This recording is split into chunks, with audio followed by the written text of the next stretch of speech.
Bonjour à tous, bonjour à tous, bonjour à tous. J'espère que vous allez très bien. Alors on se retrouve enfin pour une nouvelle vidéo. Donc déjà vous devez remarquer que je n'ai pas le Blue Yeti avec moi. Pour ceux qui ne me suivent pas sur Instagram, vous n'êtes pas au courant que mon Blue Yeti a malheureusement rendu l'âme.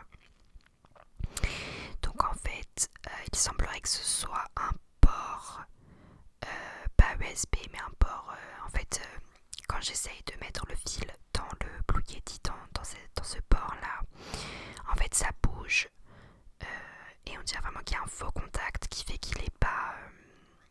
il se branche pas en fait. Du coup je l'ai confié à mon frère qui fait l'électricité sur les bateaux. Donc normalement il devrait pouvoir ressouder le port et ça devrait faire qu'il fonctionne. J'espère que ça va être le cas parce que ça va être compliqué là de racheter un Blue Yeti dans l'immédiat. C'est quand même un micro assez cher. C'est clairement mon micro préféré, donc ce serait celui-là que je voudrais racheter. Mais du coup pour l'instant il fallait que j'aille récupérer le Snowball qui était chez mes parents et qui est quand même moins pratique déjà parce que je peux pas m'entendre en fait avec les écouteurs. Il est pas binaural et puis bon bah le son est quand même moins bien, mais il va faire l'affaire là pour l'instant jusqu'à, je l'espère, la réparation de son grand frère le Blue Yeti. Voilà, donc c'est pour ça que il y a eu cette pause qui n'était pas du tout prévue. Je voulais vraiment revenir tous les mercredis comme d'habitude, mais j'ai eu ce problème là qui a fait que ça a été compliqué et pour le reste c'est ce dont je vais vous parler dans cette vidéo qui va être donc une vidéo blabla où j'ai beaucoup de choses à vous dire je pense, puisque j'ai pas pu vous parler depuis avant le mariage, donc avant août je pense. Voilà, juste avant de commencer je voudrais vous parler d'une marque qui m'a contactée pour que je teste en fait leurs produits, et il s'agit de... attention, il s'agit d'une marque qui fait des écouteurs sans fil. La marque s'appelle Soundbeats. Et donc moi j'ai testé, alors attendez parce que en fait ils m'ont proposé plusieurs modèles, donc je me souviens plus exactement. Celui que moi j'ai testé c'est... Pourquoi je trouve pas le nom? Je sais plus si c'est AirPlay, Air Pro. Bon, vous aurez, en tout cas, je vous mettrai dans la description le lien vers vraiment ceux que moi j'ai choisi, parce qu'ils m'en ont proposé plusieurs. Mais il faut savoir que je n'avais pas d'écouteurs sans fil. Moi, j'avais juste un casque sans fil. Je suis pas du tout dans le délire AirPods. Je trouve ça très cher, très fragile et concrètement, je les perdrais très vite. Et en plus en fait la forme des AirPods c'est horrible pour mes oreilles, ça me fait super mal, donc c'est juste pas possible. Thibaut a des écouteurs sans fil, je lui ai offert de la marque JBL parce qu'il adore les écouteurs sans fil, il s'en sert tout le temps, mais moi j'étais pas hyper là dedans. Et donc quand la marque m'a contacté, je me suis dit eh ben pourquoi pas tester, on va voir si j'aime bien. Et en fait j'aime beaucoup. Donc déjà là je vous montre sur le paquet. Donc moi c'est des écouteurs noirs comme cela. Le son est incroyable, l'autonomie est incroyable et ils sont très confortables. Je m'attendais vraiment en fait je m'attendais à rien parce que j'avais jamais testé d'écouteurs sans fil, mais là j'ai été très agréablement surprise de la qualité en fait. Donc voilà la petite boîte dans lesquelles il se trouve, qui est très sympa. Donc derrière on a écrit Soundbeats et c'est un peu transparent en fait. Et donc je vous montre à quoi ils ressemblent. Voilà à quoi ils ressemblent. Ils sont noirs, mais vous voyez sur l'arrière c'est un peu transparent en fait. Ils sont hyper confortables et ils tiennent dans les oreilles, donc j'ai pas peur de les perdre parce que c'était vraiment ma grosse angoisse, c'était de les perdre. du tout. Et c'est vrai que je vois l'intérêt parce que le casque c'est encombrant, on peut pas vraiment le mettre et le retirer comme ça, on peut pas vraiment mettre qu'une oreille, enfin c'est moins pratique. Là c'est vraiment super pratique, donc moi je peux mettre ça dans le bus ou même quand je suis à la maison, quand je suis à l'école. C'est petit, ça se met rapidement et comme je vous dis, ils ont une très bonne autonomie, donc en fait j'ai pas besoin de les recharger tous les jours, comme par exemple l'Apple Watch, tous les soirs il faut que je la recharge, ou comme mon téléphone tous les soirs je recharge, mais eux il n'y a pas besoin. Donc vraiment je sais pas si vous êtes comme moi et que vous n'avez pas encore testé des écouteurs sans fil ou que vous cherchez une marque en particulier. En tout cas ce modèle là dont je ne me rappelle plus le nom, mais je vous mettrai ça en barre d'infos, de cette marque là, et c'est vraiment de la super bonne qualité et c'est pas non plus ultra cher parce que les AirPods c'est pas possible en fait, je peux pas mettre autant dans des écouteurs sans fil. Donc là c'est vraiment très raisonnable et pourtant la qualité est top. Et comme je vous dis, le confort, l'autonomie, enfin vraiment je vois pas en fait de bémol à ces écouteurs. Donc je vous conseille vraiment fortement. Et je remercie la marque de m'avoir envoyé les écouteurs pour les tester parce que je suis conquise et maintenant je suis moi aussi de la team écouteurs sans fil, mais pas AirPods.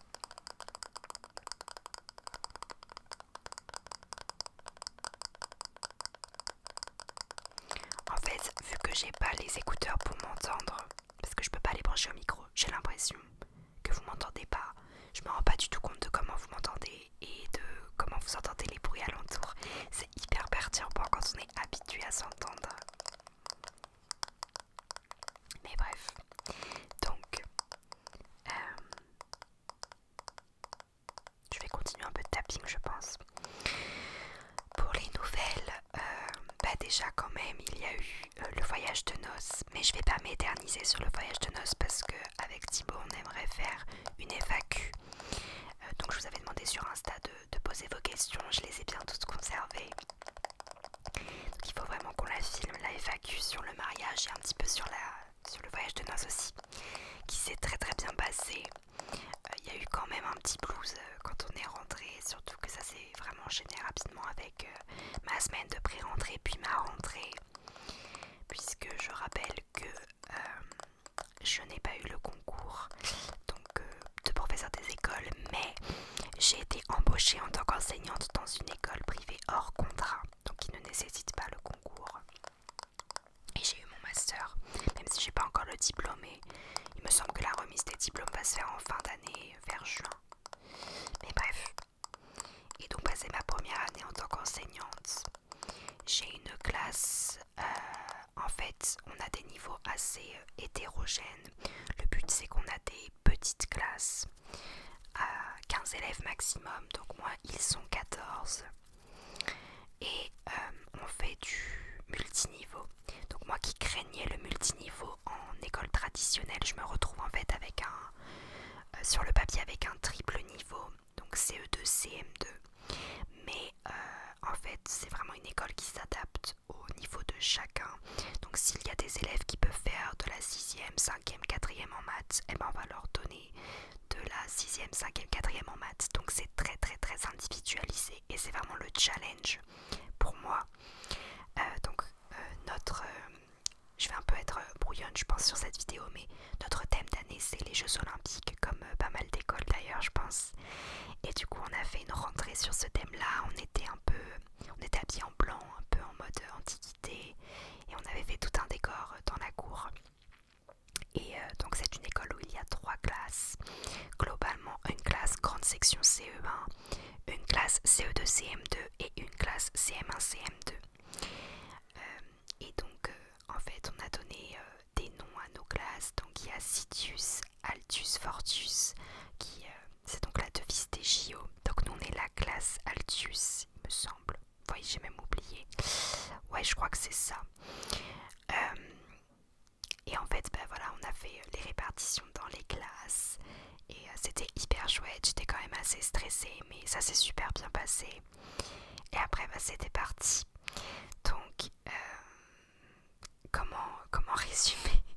On a eu un début d'année un peu chaotique parce qu'en fait on n'avait pas de directrice sur place. On avait la directrice du réseau d'école qui venait en intérim à l'école 2 jours par semaine. Mais du coup on n'avait pas vraiment de direction et c'était très compliqué. On a des élèves avec des comportements quand même assez problématiques. Ce qui fait que ça a été très difficile à gérer en début d'année. C'est très fatigant. Maintenant on a une directrice et donc ça se passe beaucoup mieux.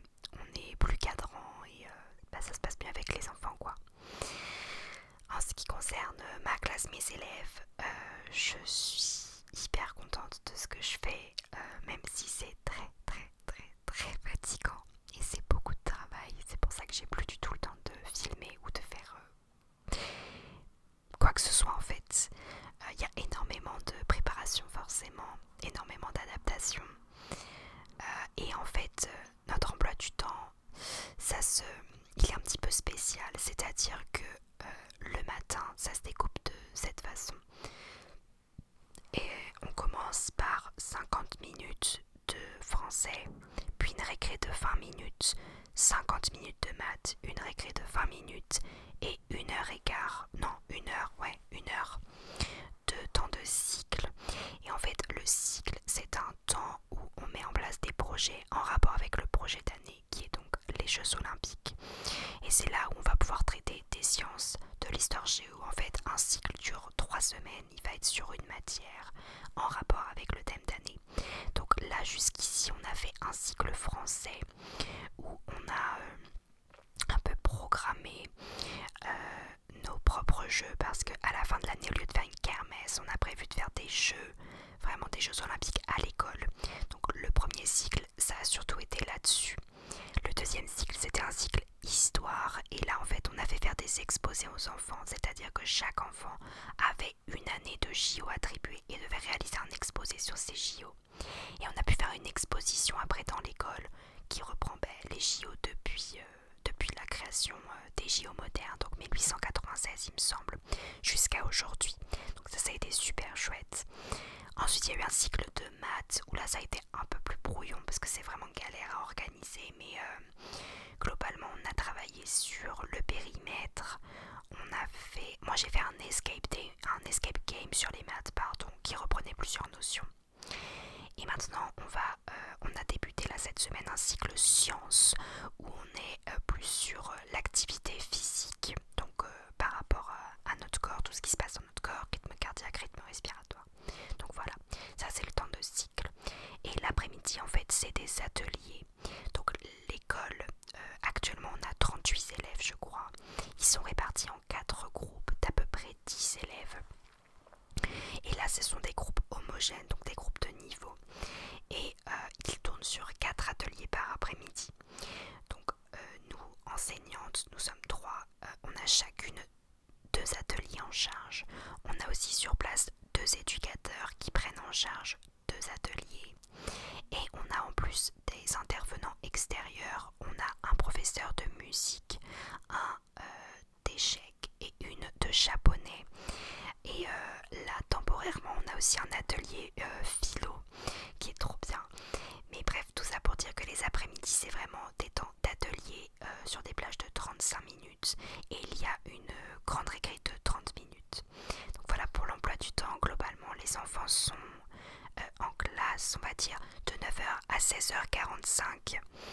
Et donc moi en ce qui me concerne j'anime les ateliers anglais, évidemment êtes-vous surpris, et richesse de la langue, donc en gros français. Là actuellement avec les petits je fais de la lecture, avec les moyens on va dire je fais de l'écriture et avec les grands je fais de la grammaire. Voilà. Et en anglais là on est surtout sur des révisions en fait.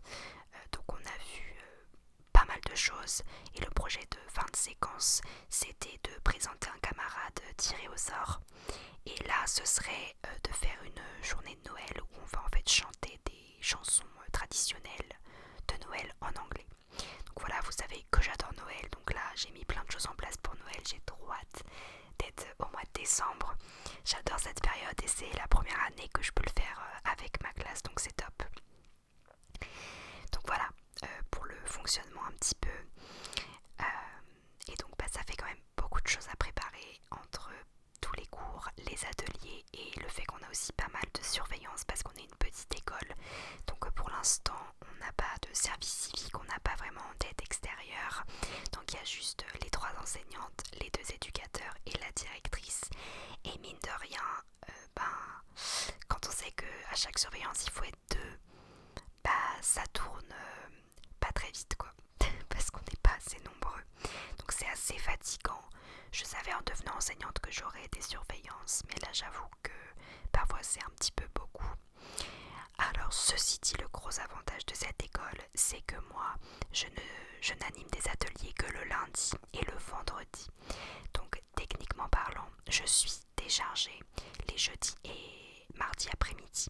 Déchargée, ça veut dire que je suis censée être à l'école en train de travailler sur mes prépas. Maintenant, il y a une arnaque. C'est que on a, comme je vous disais, des enfants avec des comportements très problématiques.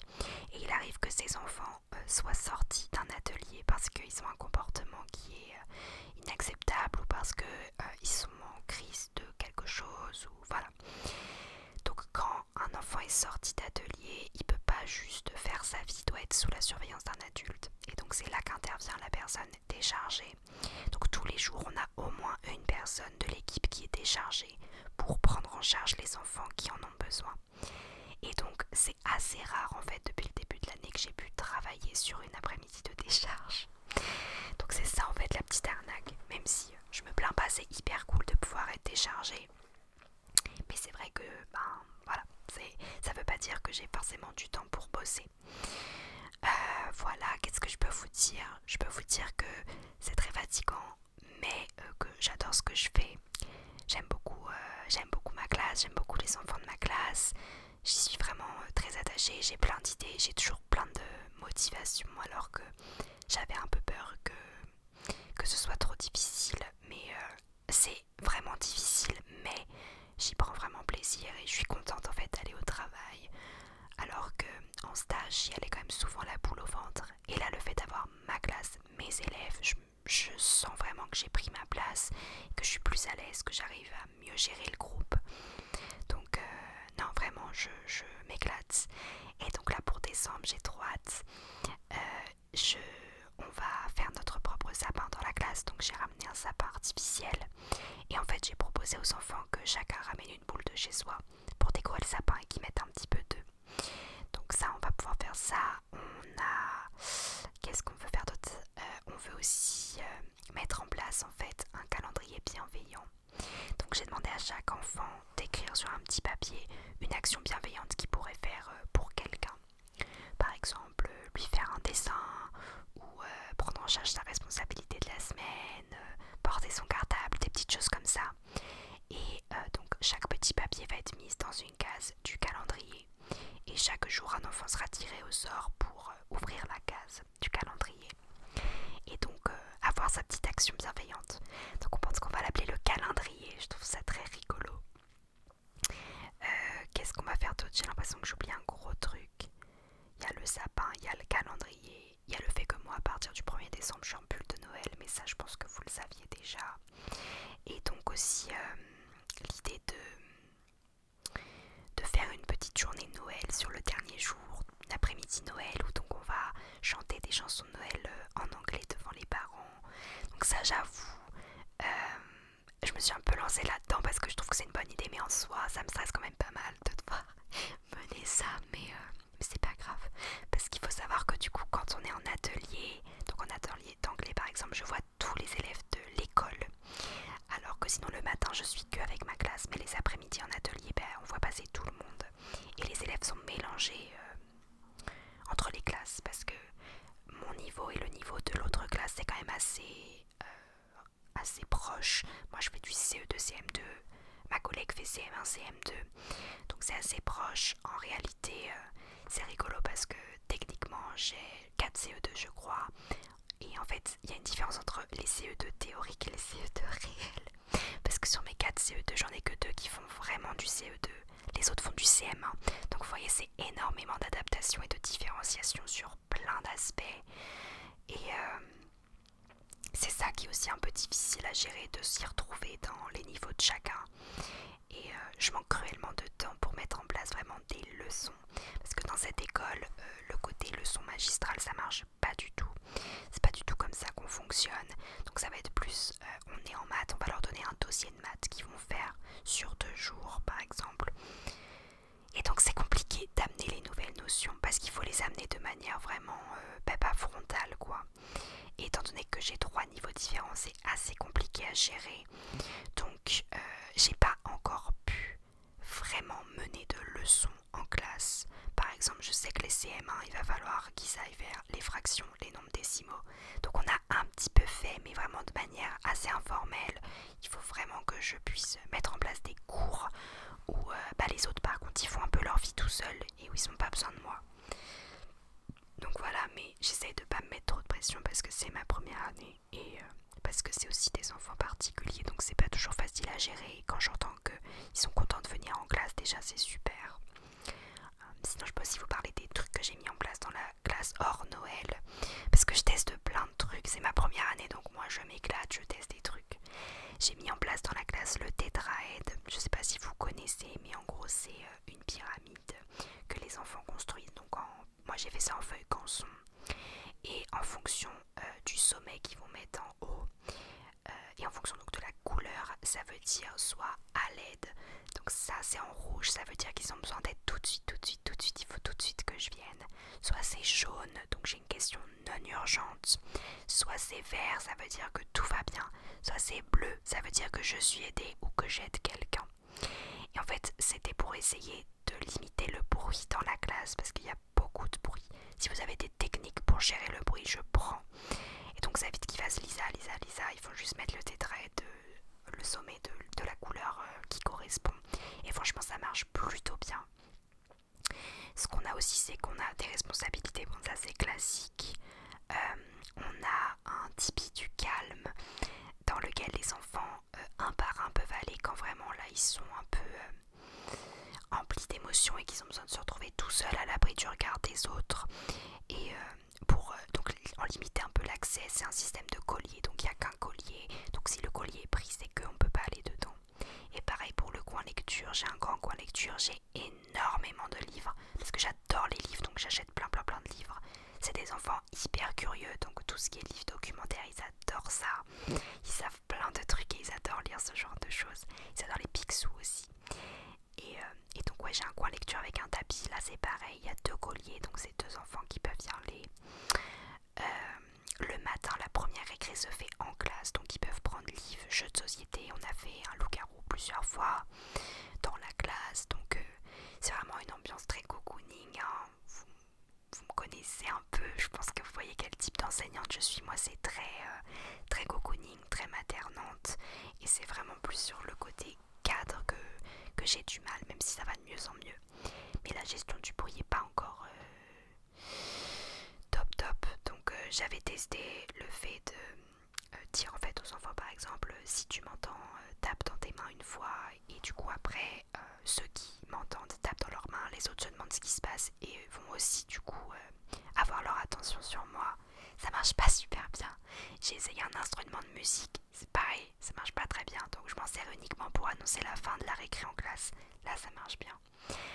Ce qui marche plutôt bien, c'est le fait de compter jusqu'à 5, et à 5 ils doivent tous être assis, la bouche fermée, prêts à travailler. Ça marche bien.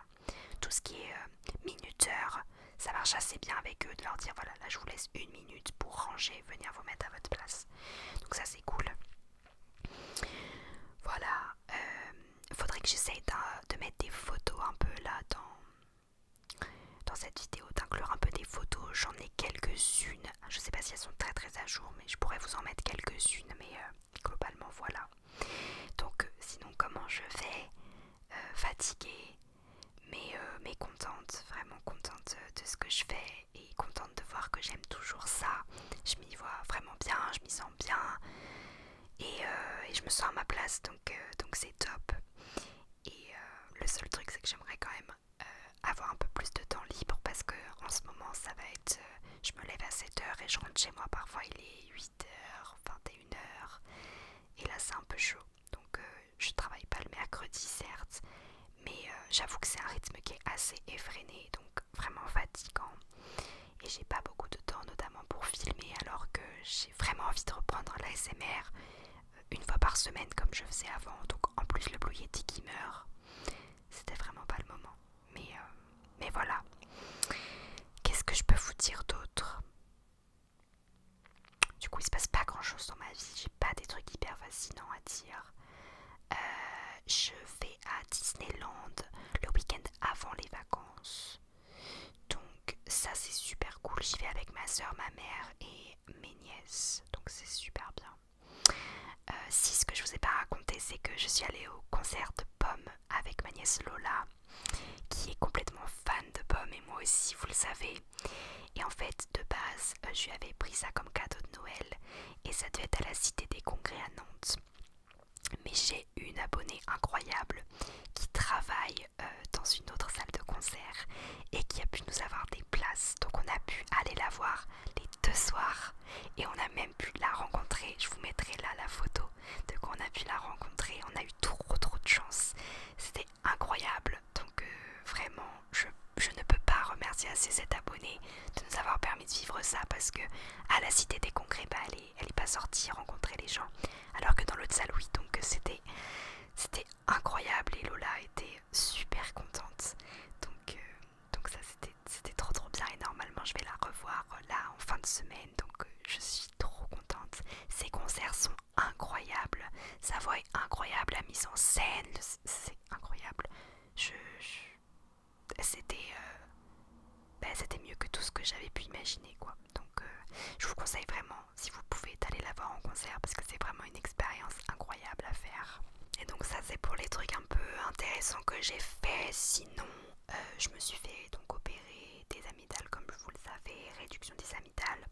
Ça s'est bien passé, même si j'étais vraiment KO pendant une semaine. Donc ça m'a pas permis de prendre de l'avance dans mes prépas ni rien. Et c'est ça un peu le souci, parce que je me suis fait opérer juste avant les vacances de la Toussaint.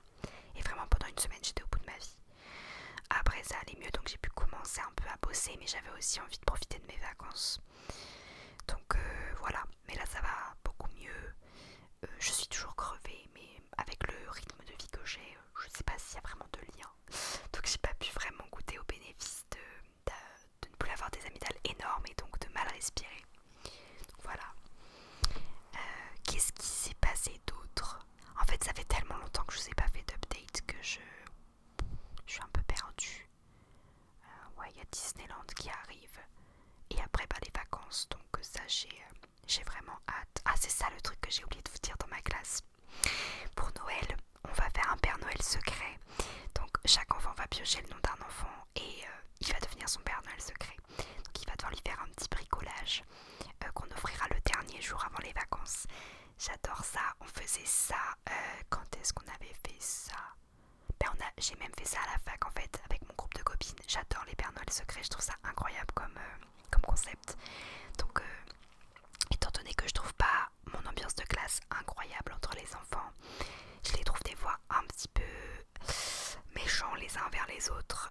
J'essaie d'améliorer ça par le Père Noël secret, par le calendrier, ce genre de choses, pour essayer qu'ils soient un peu plus bienveillants les uns avec les autres, parce que c'est pas toujours ça. Ils ont tendance à être très individualistes, à pas trop se mélanger, à beaucoup vouloir travailler tout seul. Le travail d'équipe c'est très compliqué, donc on essaye de casser un petit peu ça au fur et à mesure, mais voilà. Je pense que j'ai à peu près tout dit. Je suis fatiguée, mais j'aime bien ce que je fais. Et c'est beaucoup de travail, beaucoup de différenciation. Et c'est vrai que il y a du bon et du mauvais à ne pas être chapeauté par l'éducation nationale, parce que on n'a pas de programme à respecter à la lettre. Mais du coup c'est vrai que je me sens un peu perdue. J'ai su assez tard quel niveau j'allais avoir, donc j'ai pas vraiment pu m'avancer cet été à bien voir les attendus de fin de cycle pour chaque niveau et où est-ce qu'ils doivent en être, à quelle période. Donc là c'est vraiment un peu le flou artistique et j'avance comme ça et je fais ce que je peux. Mais finalement quand j'ai consulté les livrets qu'on va devoir faire là à la fin de la période, je suis assez raccord. Donc je me dis ok, ça va, je suis pas complètement à côté de la plaque. J'en ai quand même qui partent en 6ème l'année prochaine, j'en ai pas beaucoup mais j'en ai quand même. Donc on essaye quand même pas mal de se focaliser aussi sur eux pour qu'ils soient prêts. Enfin forcément mes CE2, mes CM1, je sais que je les ai encore l'année prochaine, puisque le but quand un élève se sent bien avec son enseignante, c'est qu'il reste avec elle le plus longtemps possible vu qu'on tisse des liens.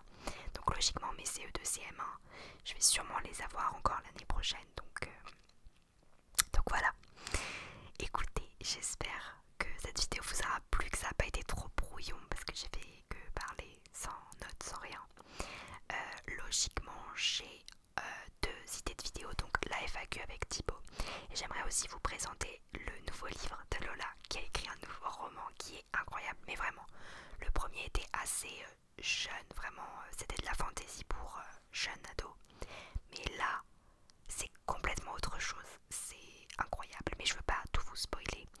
Ça s'appelle La valse des saisons et j'aimerais vraiment vous faire une vidéo où je vous en parle, où je vous lis des extraits et on aimerait vous faire un concours comme pour le premier où vous pouvez gagner un exemplaire dédicacé. Donc voilà, je vous en dis pas plus, mais j'aimerais bien du coup faire une vidéo là-dessus.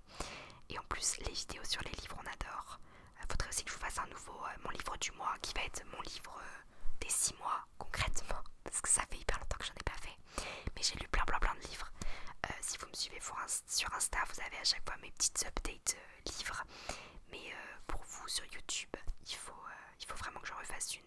J'adore les vidéos ASMR sur les livres, je crois que vous aussi, et j'adore parler de livres, donc ouais, il faut vraiment que j'en prépare une, mais je pense que ça va pas être mon livre du mois, ça va être mes livres, il y en a vraiment plusieurs, mais voilà.